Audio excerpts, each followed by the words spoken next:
ओम शांति। आज 2 सितंबर 2021 की मुरली में बाबा ने कहा, मीठे बच्चे, तुम अपनी तकदीर भविष्य नई दुनिया के लिए बना रहे हो। यह तुम्हारा राजयोग है ही नई दुनिया के लिए। प्रश्न है आज की मुरली का, तकदीरवान बच्चों की मुख्य निशानियां क्या होगी। बाबा ने उत्तर दिया, पहली, तकदीरवान बच्चे कायदेशीर श्रीमत पर चलेंगे। कोई भी कायदे के विरुद्ध कार्य करके अपने को व बाप को ठगेंगे नहीं। दूसरा, उन्हें पढ़ाई का पूरा शौक होगा, समझाने का भी शौक होगा। तीसरा, पास विद ऑनर बन स्कॉलरशिप लेने का पुरुषार्थ करेंगे। चौथा, कभी किसी को दुख नहीं देंगे, कभी कोई उल्टा कर्म नहीं करेंगे।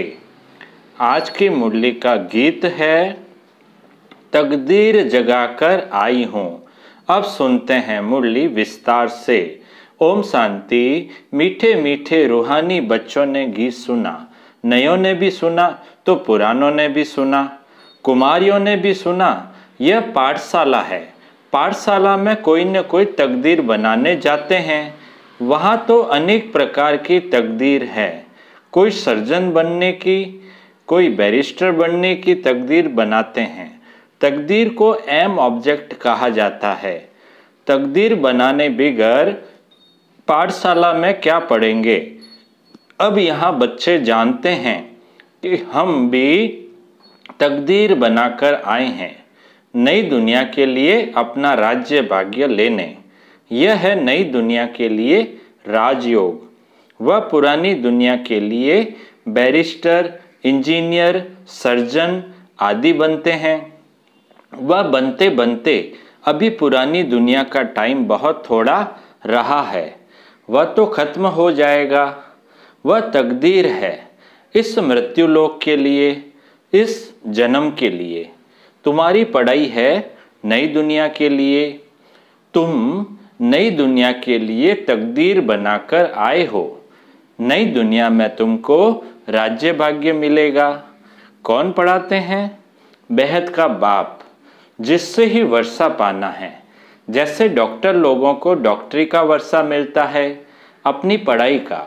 अच्छा, जब बूढ़े होते हैं तब गुरु के पास जाते हैं। क्या चाहते हैं? कहते हैं हमको शांति धाम जाने की शिक्षा दो, हमको सद्गति दो, यहाँ से निकल शांति धाम ले जाओ। बाप से भी वर्षा मिलता है इस जन्म के लिए। बाप से भी वर्षा मिलता है इस जन्म के लिए। बाकी गुरु से तो कुछ नहीं मिलता। टीचर से कुछ न कुछ वर्षा पाते हैं, क्योंकि आजीविका तो चाहिए ना। बाप का वर्षा होते हुए भी पढ़ते हैं कि हम भी अपनी कमाई करें। गुरु से कमाई कुछ हुई नहीं। हाँ, कोई कोई गीता आदि अच्छी पढ़कर फिर गीता पर भाषण आदि करते हैं। यह सब है अल्पकाल सुख के लिए। अब तो इस मृत्यु लोक का अंत है। तुम जानते हो हम नई दुनिया की तकदीर बनाने आए हैं। यह पुरानी दुनिया खत्म हो जानी है। बाप की व अपनी मिल्कियत भी सब भस्म हो जाएगी। हाथ फिर भी खाली जाएंगे। तभी तो कमाई चाहिए नई दुनिया के लिए। पुरानी दुनिया के मनुष्य तो वह कर नहीं सकेंगे। बाबा कहते हैं पुरानी दुनिया के मनुष्य तो वह कर नहीं सकेंगे। नई दुनिया की कमाई कराने वाला है ही शिव बाबा। जहां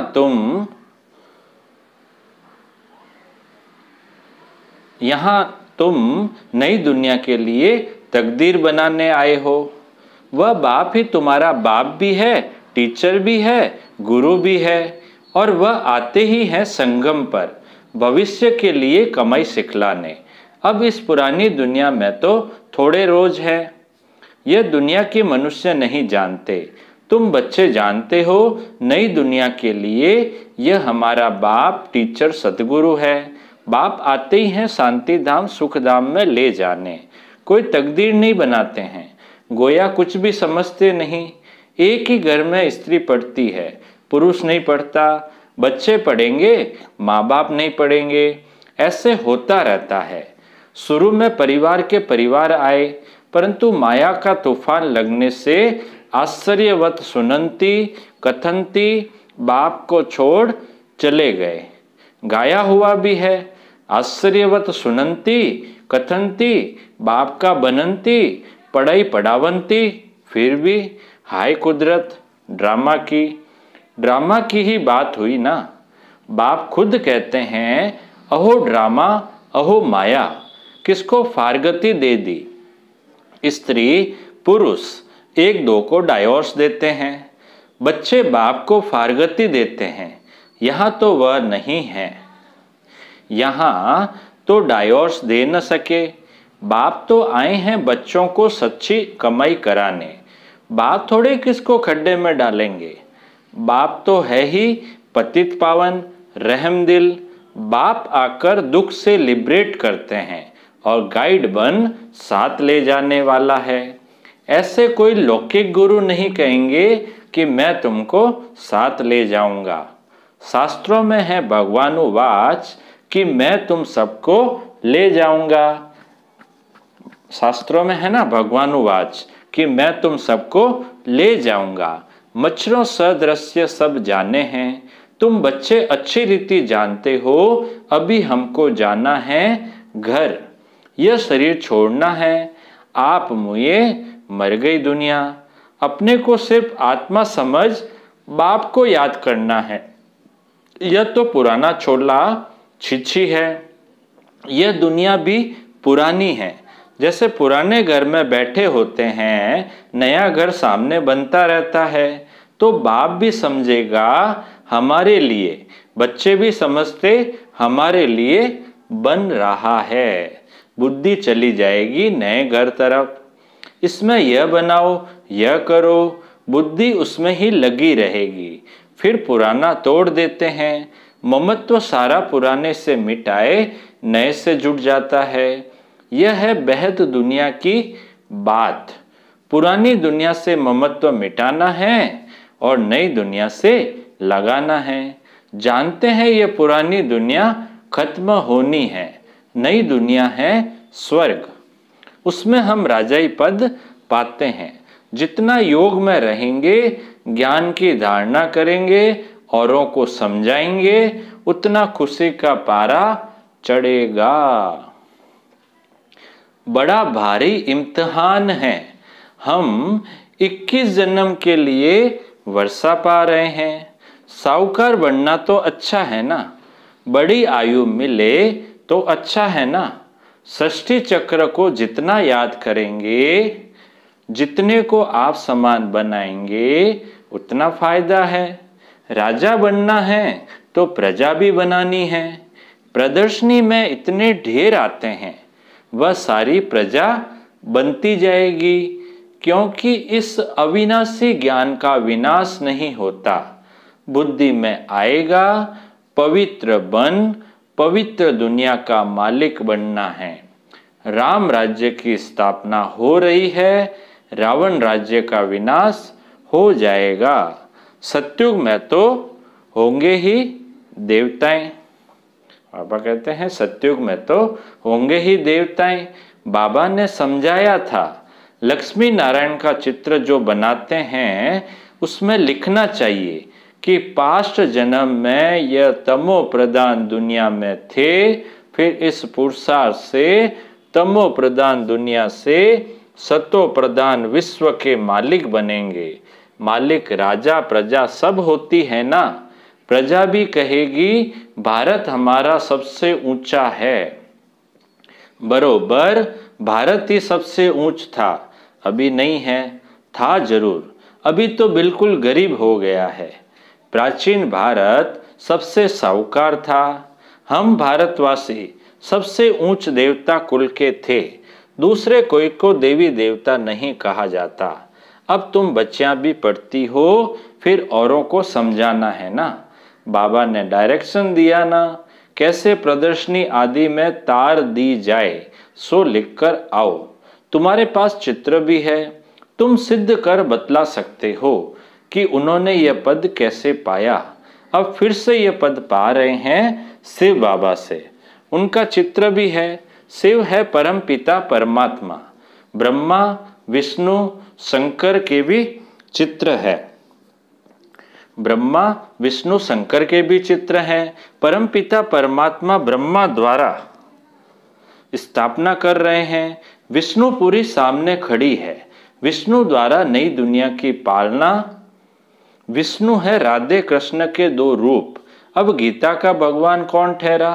पहले तो ये लिखो कि गीता का भगवान निराकार शिव है, न कि कृष्ण। ब्रह्मा सो विष्णु, विष्णु सो ब्रह्मा कैसे बनते हैं? एक ही चित्र पर समझाने में कितना टाइम लगाता है। जब बुद्धि में बात बैठे पहले पहले तो ये समझाकर और फिर लिखना चाहिए। बाप कहते हैं ब्रह्मा द्वारा तुमको योग बल से 21 जन्म का अधिकार मिलता है। शिव बाबा ब्रह्मा द्वारा वर्षा दे रहे हैं। पहले पहले इनकी आत्मा सुनती है, आत्मा ही धारण करती है। मूल बात है ही यह। चित्र तो शिव का दिखाते हैं। यह है परम पिता परमात्मा शिव। फिर प्रजापिता ब्रह्मा तो जरूर चाहिए। यहाँ प्रजापिता ब्रह्मा के ब्रह्मा कुमार कुमारियां ढेर के ढेर हैं। जब तक ब्रह्मा के बच्चे न बने, ब्राह्मण न बने, तो शिव बाबा से वर्षा कैसे लेंगे? कुक की पैदाइश तो हो न सके। यह भी गाया जाता है मुख वंशावली। तुम कहेंगे हम प्रजापिता ब्रह्मा के मुख वंशावली हैं।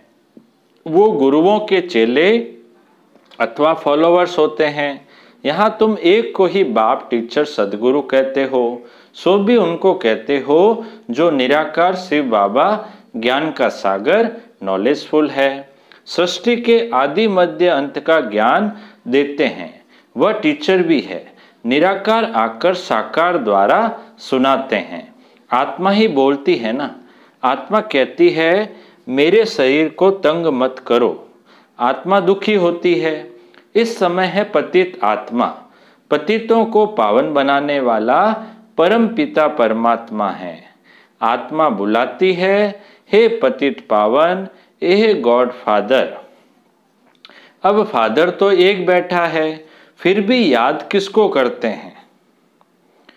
आत्मा कहती है यह हमारी आत्मा का फादर है, वह है शरीर का फादर। समझाया जाता है अब आत्माओं का बाप जो निराकार है वह बड़ा या शरीर का रचयिता साकार बाप है वह बड़ा। साकार तो निराकार को याद करता है। अब सबको समझानी दी जाती है, जबकि विनाश सामने खड़ा है। पारलौकिक बाप आते ही हैं अंत में सभी को वापस ले जाने। बाकी जो कुछ भी है वह विनाश होने का है। इसको कही जाता है मृत्यु लोक। जब कोई मरता है तो कहते हैं फलाना परलोक पधारा, शांति धाम गया। मनुष्यों को पता नहीं है कि परलोक सत्युग को कहा जाता है या शांति धाम को। सत्युग तो यहीं होता है, परलोक शांति धाम को कहेंगे। समझाने की बड़ी युक्ति चाहिए। मंदिरों में जाकर समझाना चाहिए। यह शिव बाबा का यादगार है जो शिव बाबा हमको पढ़ा रहे हैं। शिव है वास्तव में बिंदी, परंतु बिंदी की पूजा कैसे करें, फल फूल आदि कैसे चढ़ाएं जाएं, इसलिए बड़ा रूप बनाया है। इतना बड़ा रूप कोई होता नहीं। गाया भी जाता है भ्रकुटी के बीच चमकता है अजब सितारा। बड़ी चीज हो तो साइंस वाले झट उनको पकड़ ले। बाबा समझाते हैं उनको परमपिता परमात्मा का पूरा परिचय मिला नहीं है। जब तक तकदीर खुले, अभी तकदीर ही नहीं खुली है। जब तक बाप को न जाने, यह न समझें कि हमारी आत्मा बिंदी समान है। शिव बाबा भी बिंदी है, हम बिंदी को याद करते हैं। ऐसे समझ याद करें तब विकर्म विनाश हो। बाकी यह देखने में आता वह आता, इसे माया का विघ्न कहा जाता है। अभी तो खुशी है कि हमको परमात्मा मिला है, परंतु ज्ञान भी चाहिए ना। किसको कृष्ण का साक्षात्कार होता है तो खुश हो जाते हैं। बाबा कहते हैं कृष्ण का साक्षात्कार कर बहुत खुशी में डांस आदि करते हैं, परंतु उनसे कोई सद्गति नहीं होती। यह साक्षात्कार तो अनायास ही हो जाता है। अगर अच्छी रीति नहीं पढ़ेंगे तो प्रजा में चले जाएंगे। थोड़ा भी सुनते हैं तो कृष्णपुरी में साधारण प्रजा आदि जाकर बनेंगे। अभी तुम बच्चे जानते हो, शिव बाबा हमको ये नॉलेज सुना रहे हैं। वह है ही नॉलेजफुल। बाबा का फरमान है कि पवित्र जरूर बनना है, परंतु कोई पवित्र भी रह नहीं सकते। कभी कभी पतित भी यहाँ छिपकर आ जाते हैं। वह अपना ही नुकसान करते हैं, अपने को ठगते हैं। बाप को ठगने की बात ही नहीं। बाप से ठगी कर कोई पैसा लेना है क्या? शिव बाबा की श्रीमत पर कायदे से नहीं चलते तो क्या हाल होगा? बहुत सजाएं खानी पड़ेगी। दूसरा, फिर पद भी भ्रष्ट हो जाएगा। कोई भी कायदे के विरुद्ध काम नहीं करना चाहिए। बाप तो समझाएंगे ना, तुम्हारी चलन ठीक नहीं है। बाप तो कमाई करने का रास्ता बताते हैं, फिर कोई करे न करे उनकी तकदीर। सजाए तो खाकर वापस शांति धाम में जाना ही है। पद भ्रष्ट हो जाएगा तो कुछ भी मिलेगा नहीं। आते तो बहुत है, परंतु यहाँ बाप से वर्षा लेने की बात है। बच्चे कहते हैं बाबा से तो हम स्वर्ग का सूर्यवंशी राजा ही पद पाएंगे। राजयोग है ना। स्टूडेंट स्कॉलरशिप भी लेते हैं ना, पास होने वालों को स्कॉलरशिप मिलती है ना। यह माला उन्हों की बनी हुई है जिन्होंने स्कॉलरशिप ली है। जितना जितना जैसा पास होगा ऐसी स्कॉलरशिप मिलेगी। वृद्धि होते होते हजारों बन जाते हैं। राजाई पद है स्कॉलरशिप। जो अच्छे तरह पढ़ाई पढ़ते हैं वह गुप्त नहीं रह सकते। बहुत नए नए पुराणों से आगे निकल पड़ेंगे।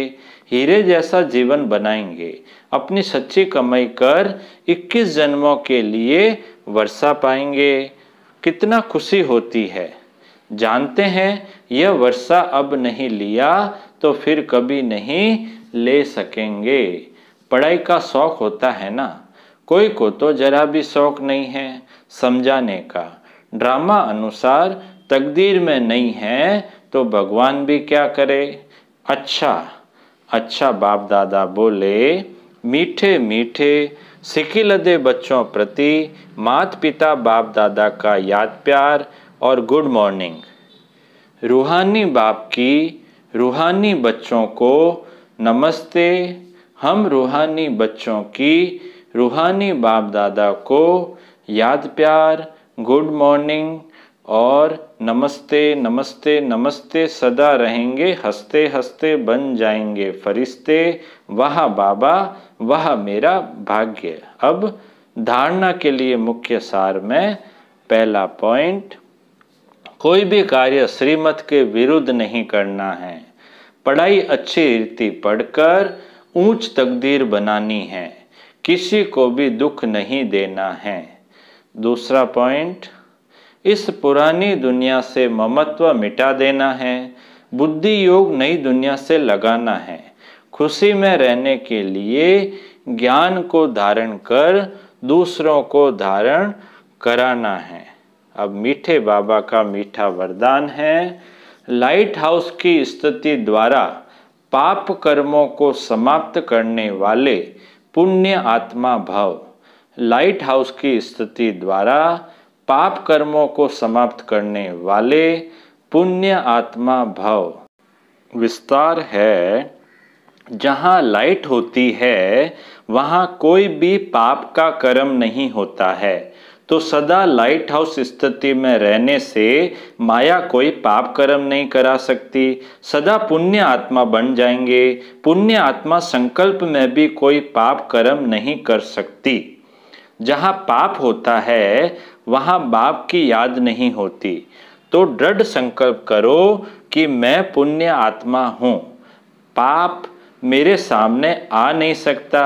स्वप्न व संकल्प में भी पाप को आने न दो।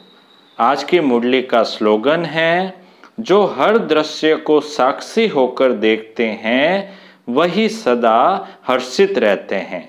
जो हर दृश्य को साक्षी होकर देखते हैं वही सदा हर्षित रहते हैं। अच्छा, ओम शांति।